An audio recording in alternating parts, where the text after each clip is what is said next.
In today's video, I'm going to teach you how to search for issues in Jira. To get started, open Jira and make sure you are on the main workspace. Searching for issues in Jira is usually done in two main ways, and each one is useful depending on what you need. If you want a quick user-friendly way to find work items, basic search is the easiest option. If you need more precise or complex results, then advanced search using JQL is the better choice. Let's begin with basic search.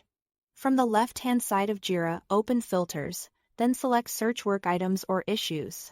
This takes you to the main search page where you can begin narrowing down your results. If needed, click Switch to Basic, so you are using the visual search interface. This mode is helpful because it gives you simple drop-down menus instead of requiring you to type commands. From here, you can filter your issues using options like Project or Spaces, Status, Assignee, and Issue Type. These filters make it much easier to locate the exact work items you are looking for, especially if your Jira environment contains a lot of projects and tickets. You can also expand your search further by opening the More Filters drop-down. That gives you additional ways to refine the results without making the process feel too technical. As you apply filters, Jira will update the results so you can review matching issues. If you find yourself using the same search often, you can save it for later.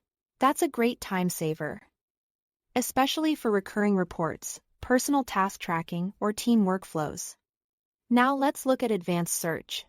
Go to the same search page and this time click Switch to JQL. JQL stands for Jira Query Language, and it gives you much more control over your search. This is especially useful when basic search doesn't offer enough flexibility for the kind of logic you want to use.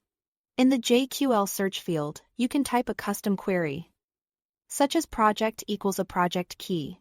From there, you can build more detailed search logic based on your needs. Once your query is entered, press Enter to display the results. This method is ideal when you need highly specific filtering, custom combinations, or more advanced reporting. A good tip is to start with basic search if you are still learning Jira and move to JQL when you are ready for more advanced searches. Both methods are valuable, and knowing when to use each one can make your work much faster and more efficient. That's all to it. Thanks for watching.